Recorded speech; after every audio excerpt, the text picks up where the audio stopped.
La guerre de 1812, un conflit entre les jeunes États-Unis et la Grande-Bretagne, s'est terminée par une impasse. Malgré l'absence de vainqueur clair, la guerre a eu des implications profondes pour les territoires qui allaient un jour devenir le Canada. Après la signature du traité de Gand en 1814, l'Amérique du Nord britannique était restée un patchwork de colonies distinctes. Le Haut-Canada, aujourd'hui l'Ontario, et le Bas-Canada, aujourd'hui le Québec, étaient des entités distinctes, divisées par la langue, la culture et un malaise politique croissant. Les Maritimes aussi possédaient leurs propres identités et intérêts. Cette désunion, associée à un mécontentement croissant à l'égard du régime colonial, a préparé le terrain pour des décennies de changements politiques et sociaux. La fin de la guerre a vu une augmentation de l'immigration en provenance des îles britanniques. Cet afflux, tout en renforçant la population, a également exacerbé les tensions existantes. Les nouveaux arrivants anglophones, en grande partie protestants, se heurtèrent souvent à la population catholique francophone établie du Bas-Canada. Le gouvernement britannique, désireux de maintenir le contrôle et d'assimiler les Canadiens français, favorisait souvent les intérêts anglais. Les politiques de distribution des terres, par exemple, favorisaient les colons protestants, marginalisant davantage les Canadiens français. Les graines du ressentiment semées au cours de ces premières décennies du XIXe siècle allaient finir par s'épanouir en rébellion ouverte. Cette période a également vu l'émergence d'une nouvelle génération de dirigeants en Amérique du Nord britannique. Ces individus, influencés par les idéaux des Lumières et la ferveur républicaine au sud de la frontière, ont commencé à réclamer une plus grande autonomie. Ils s'irritaient d'un système où des fonctionnaires non élus, redevables à la lointaine couronne britannique, détenaient les rênes du pouvoir. Des journaux comme le Canadian Courant au Haut-Canada et le Canadien au Bas-Canada sont devenus des plateformes de contestation, remettant en question le statu quo et prônant une réforme politique. La demande d'un gouvernement responsable, où le pouvoir exécutif serait responsable devant l'Assemblée élue, s'est amplifiée. Le chemin vers l'autonomie gouvernementale serait cependant long et ardu. De profondes divisions au sein de la société nord-américaine britannique, associées à la réticence des Britanniques à abandonner le contrôle, signifiaient que les progrès seraient lents et souvent accueillis avec résistance. La lutte pour un gouvernement responsable, un chapitre déterminant dans le cheminement du Canada vers l'indépendance, était sur le point d'entrer dans une phase critique. Les flammes de la rébellion qui couvaient sous la surface étaient sur le point d'éclater. La guerre de 1812, bien que militairement indécise, a joué un rôle crucial dans la formation d'une identité canadienne distincte. Pour la première fois, les colonies disparates de l'Amérique du Nord britannique ont fait face à un ennemi commun, une menace partagée qui transcendait leurs divisions internes. La défense réussie contre l'invasion américaine, bien que largement attribuée à la bravoure des troupes régulières britanniques et des alliés des Premières Nations, a favorisé un sentiment d'unité et de fierté collective. Ce sentiment naissant d'identité canadienne contrastait avec le républicanisme florissant des États-Unis. La guerre a également mis en évidence l'importance stratégique de l'Amérique du Nord britannique pour l'Empire britannique. Les colonies riches en bois et autres ressources représentaient un maillon essentiel du réseau mondial de l'Empire. Maintenir le contrôle de ces territoires est devenu primordial pour les Britanniques, surtout face à l'expansionnisme américain. Ce calcul stratégique s'est cependant souvent fait au détriment du désir d'une plus grande autonomie des colons. Le gouvernement britannique, soucieux de ne pas répéter les erreurs qui ont conduit à la Révolution américaine, cherchait à maintenir une emprise ferme sur ses possessions nord-américaines. La fin de la guerre a marqué le début d'une période de paix et de prospérité relative. Le commerce a prospéré et la population a augmenté régulièrement. Cependant, sous la surface de cette apparente stabilité, des tensions couvaient. L'afflux d'immigrants britanniques, tout en stimulant l'économie, a également entraîné des frictions sociales et politiques. Les nouveaux arrivants, souvent avec un sentiment de droit acquis, se sont heurtés à la population existante au sujet des terres, des ressources et de la représentation politique. Le gouvernement colonial, dominé par une petite élite, semblait souvent plus intéressé à préserver le statu quo qu'à répondre aux besoins de la colonie en pleine croissance. La guerre de 1812, tout en forgeant un sentiment d'identité commune, a également exposé les lignes de faille au sein de la société nord-américaine britannique. La lutte pour un gouvernement responsable, pour un système où les représentants élus détiendraient le véritable pouvoir, était à bien des égards une conséquence directe de la guerre et de ses suites. Le désir d'une plus grande autonomie, enflammé sur les champs de bataille, continuerait de brûler avec éclat dans le cœur et l'esprit des Canadiens. Au cours des décennies qui ont suivi la guerre de 1812, le désir de réforme politique s'est intensifié dans le Haut et le Bas-Canada. Une classe moyenne grandissante, inspirée par les idéaux des Lumières et l'exemple de la République américaine, s'irritait d'un système où le pouvoir était concentré entre les mains de quelques privilégiés. Cette élite dirigeante, souvent surnommée le Family Compact dans le Haut-Canada et le Clique du Château dans le Bas-Canada, était composée de riches propriétaires terriens, de hauts fonctionnaires et de dirigeants de l'Église anglicane. Ils contrôlaient les leviers du pouvoir et se souciaient souvent peu des préoccupations du peuple. Les réformateurs, quant à eux, prônaient un système plus démocratique, où les représentants élus seraient responsables devant le peuple qu'ils servaient. Ils exigeaient des changements au système électoral, miné par la corruption et qui limitait le droit de vote à une petite fraction de la population. Ils réclamaient également un plus grand contrôle sur les affaires locales, arguant que le gouvernement colonial, redevable à la lointaine couronne britannique, était déconnecté des besoins des colonies. Les journaux sont devenus des plateformes importantes pour la diffusion des idées réformistes. Des rédacteurs comme William Lyon Mackenzie dans le Haut-Canada et Louis-Joseph Papineau dans le Bas-Canada ont utilisé leurs publications pour critiquer le gouvernement, dénoncer la corruption et rallier des soutiens à leur cause. Les réunions publiques et les débats sont devenus de plus en plus fréquents, offrant aux citoyens des tribunes pour exprimer leurs griefs et exiger des changements. Le mouvement réformiste, cependant, n'était pas une entité monolithique. Des divisions existaient sur les plans linguistiques, régional et idéologiques, ce qui entravait souvent la capacité des réformateurs à présenter un front uni. Malgré ces divisions internes, le mouvement réformiste a pris de l'ampleur tout au long des années 1820 et 1830. Des pétitions ont été envoyées au Parlement britannique pour demander réparation des griefs. Des candidats réformistes se sont présentés aux élections, souvent confrontés à l'intimidation et à la fraude électorale.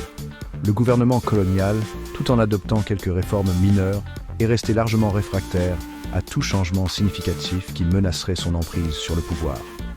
La scène était prête pour une confrontation dramatique, un affrontement entre les forces réformistes et le pouvoir bien établi de l'élite coloniale. Le mécontentement qui couvait dans le Haut et le Bas-Canada a finalement éclaté à l'hiver de 1837 à 1838. Frustrés par des années d'intransigeance gouvernementale et inspirés par les événements en Europe et en Amérique du Sud, les réformistes ont pris les armes. Bien que les soulèvements aient finalement échoué, ils se sont avérés être un tournant décisif dans l'histoire du Canada, forçant le gouvernement britannique à affronter les profonds griefs de ses sujets nord-américains. Dans le Bas-Canada, la rébellion était menée par Louis-Joseph Papineau, un avocat charismatique et président de l'Assemblée législative.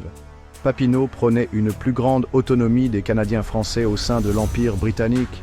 Il s'est heurté à plusieurs reprises au gouverneur britannique, Lord Gosford, au sujet du contrôle des finances de la colonie et du rythme des réformes politiques. En novembre 1837, après que le gouvernement britannique ait rejeté les demandes de gouvernement responsables de Papineau, une rébellion armée a éclaté dans les campagnes entourant Montréal. Les patriotes, comme on appelait les rebelles, mal armés et organisés, se sont battus courageusement, mais ont finalement été défaits par les forces britanniques. Papineau s'est enfui aux États-Unis, tandis que des centaines de rebelles ont été arrêtés et certains exécutés. Dans le Haut-Canada, la rébellion était de moindre envergure, mais motivée par des frustrations similaires face au régime oligarchique et au manque de représentation. William Lyon Mackenzie, un rédacteur de journal fougueux et membre de l'Assemblée législative, est devenu le chef de la rébellion du Haut-Canada. Mackenzie préconisait une république à l'américaine, convaincu que seule une indépendance complète vis-à-vis de la domination britannique pouvait garantir une véritable démocratie. En décembre 1837, Mackenzie et ses partisans ont tenté de s'emparer de la capitale coloniale à Toronto, mais ont été rapidement mis en déroute par la milice loyaliste. Mackenzie, comme Papineau, a cherché refuge aux États-Unis, où il a continué à militer pour la réforme. Les rébellions de 1837 à 1838, bien que brèves et infructueuses, ont envoyé des ondes de choc à travers l'Empire britannique. Elles ont révélé la fragilité du régime colonial et la profondeur de l'insatisfaction à l'égard de l'ordre politique existant.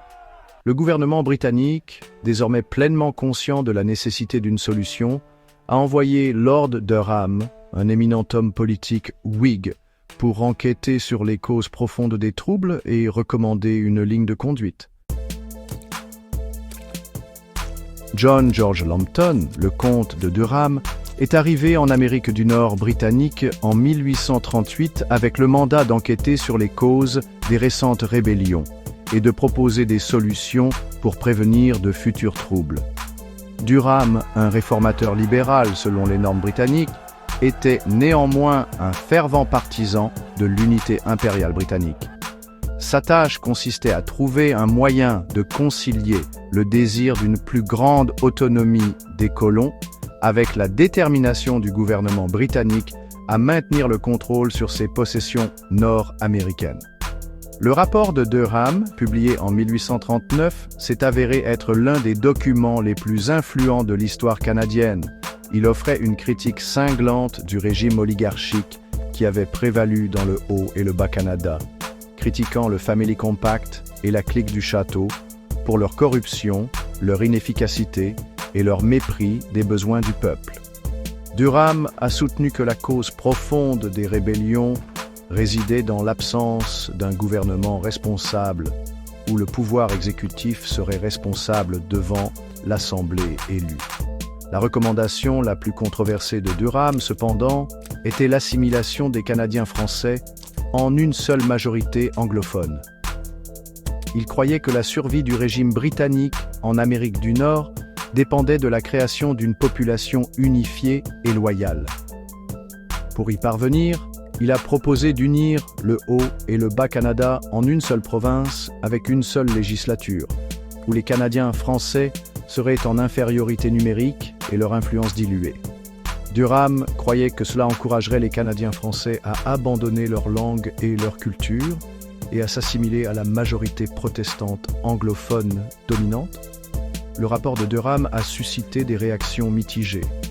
Les réformateurs ont salué son appel à un gouvernement responsable, mais ont été indignés par sa proposition d'assimiler les Canadiens français. Les Canadiens français eux-mêmes ont été profondément offensés par l'attitude dédaigneuse de Durham envers leur langue et leur culture, la considérant comme une attaque contre leur identité. Le gouvernement britannique, bien qu'initialement réceptif aux recommandations de Durham, a finalement reculé devant les aspects les plus controversés de son rapport, craignant qu'il n'enflamme davantage les tensions dans les colonies. Malgré sa nature controversée, le rapport de Durham a eu un impact profond sur le cours de l'histoire canadienne. Son appel à un gouvernement responsable est devenu un cri de ralliement pour les réformateurs, tandis que son analyse des problèmes sous-jacents en Amérique du Nord britannique a jeté les bases de futurs changements politiques. L'idée d'unir les Canadas, initialement proposée comme un moyen d'assimiler les Canadiens français, finirait par refaire surface comme un moyen de sortir de l'impasse politique et de créer une colonie plus stable et plus prospère. En 1840, le Parlement britannique a adopté l'acte d'union, fusionnant le Haut et le Bas-Canada en une seule entité, la province du Canada. Cette décision, largement inspirée des recommandations de Lord Durham, visait à remédier à l'instabilité politique qui sévissait dans les Canadas depuis des décennies. L'acte d'union, cependant, bien qu'il ait résolu certains problèmes, en a également créé de nouveaux et n'a finalement pas réussi à apaiser le désir d'un gouvernement responsable. L'acte d'union a aboli les législatures distinctes du Haut et du Bas-Canada, les remplaçant par une seule législature bicamérale, composée d'un conseil législatif nommé et d'une assemblée législative élue. Chaque région s'est vue accorder une représentation égale à l'Assemblée, malgré une population plus importante au Bas-Canada. Cette mesure, destinée à assurer la domination des Canadiens anglais, s'est retournée contre eux. Les Canadiens français, désormais unis dans l'opposition, détenaient souvent la balance du pouvoir, ce qui leur permettait de bloquer les lois qu'ils jugeaient défavorables. L'acte d'union visait également à régler la question des finances publiques. Le Haut-Canada, accablé par les dettes liées au projet d'infrastructure, espérait bénéficier de la situation financière plus solide du Bas-Canada. La fusion, cependant, n'a guère contribué à résoudre les disparités économiques sous-jacentes entre les deux régions. Le ressentiment s'est accru, en particulier chez les habitants du Haut-Canada, qui estimaient qu'ils supportaient une part injuste du fardeau financier. La principale lacune de l'acte d'union était son incapacité à accorder un gouvernement responsable. Le pouvoir exécutif, nommé par le gouverneur britannique, n'était pas responsable devant l'Assemblée élue. Cela signifiait que l'Assemblée, bien que capable de débattre et d'adopter des lois, n'avait que peu de contrôle sur la façon dont ces lois étaient mises en œuvre. Le gouverneur, agissant sur les instructions de Londres, pouvait encore passer outre la volonté de l'Assemblée, frustrant les réformateurs qui y voyaient une continuation de l'ancien système de contrôle colonial. L'acte d'union, bien qu'il visait à unifier les Canadas, a finalement exacerbé les tensions existantes et n'a pas répondu à la demande fondamentale d'un gouvernement responsable. Il faudrait une nouvelle génération de dirigeants politiques prêts à combler le fossé entre les Canadiens anglais et français pour trouver une solution viable. La lutte pour un gouvernement responsable au Canada a atteint un tournant dans les années 1840 avec l'alliance improbable mais très efficace de Robert Baldwin et Louis-Hippolyte Lafontaine.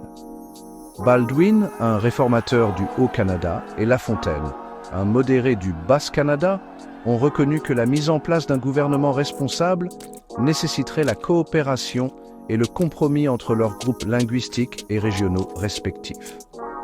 Baldwin et Lafontaine ont collaboré pour la première fois à la fin des années 1830. Trouvant un terrain d'entente dans leur conviction commune que le pouvoir exécutif devait être responsable devant l'Assemblée élue.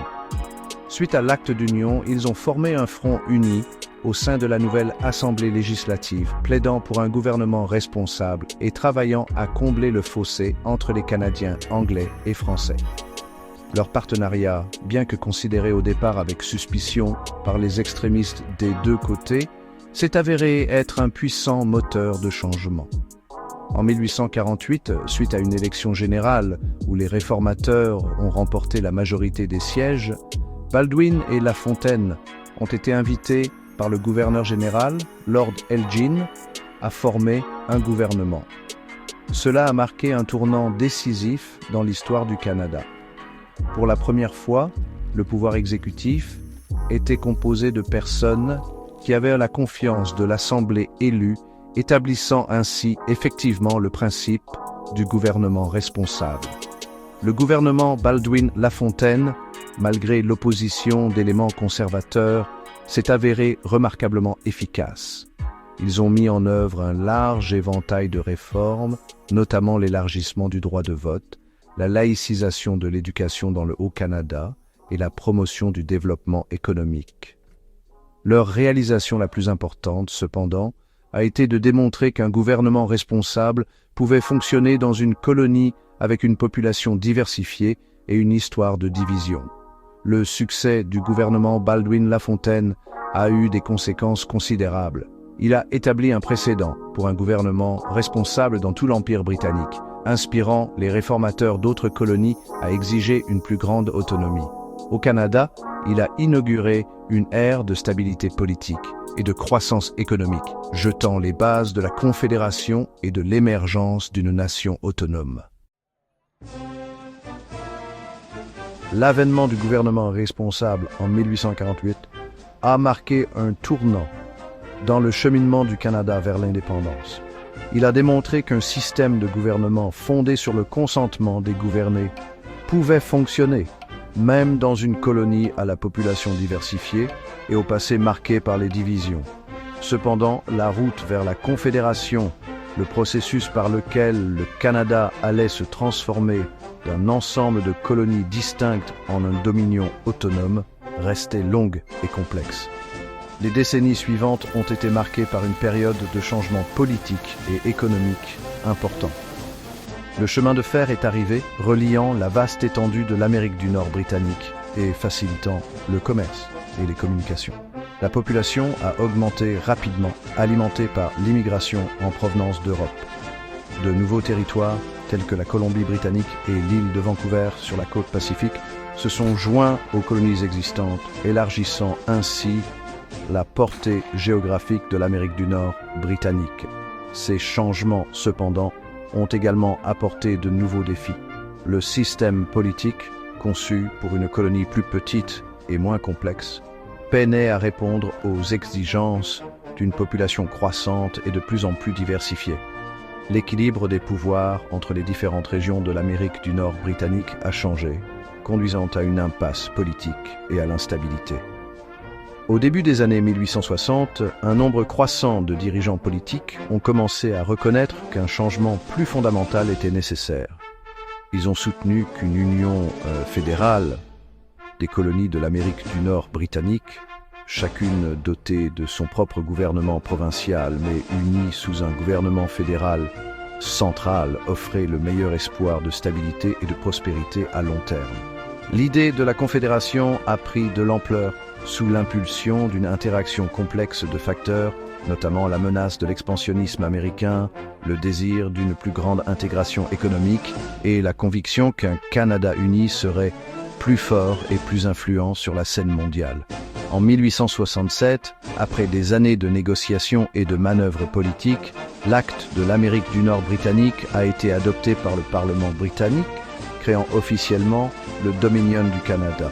Le chemin vers la Confédération a été long et ardu, marqué par des luttes politiques, des troubles sociaux et de profonds changements dans le paysage social, économique et politique de l'Amérique du Nord britannique. L'avènement du gouvernement responsable, témoignage des efforts inlassables des réformateurs comme Baldwin et Lafontaine, a jeté les bases essentielles de la Confédération, ouvrant la voie à l'émergence d'un Canada autonome et indépendant.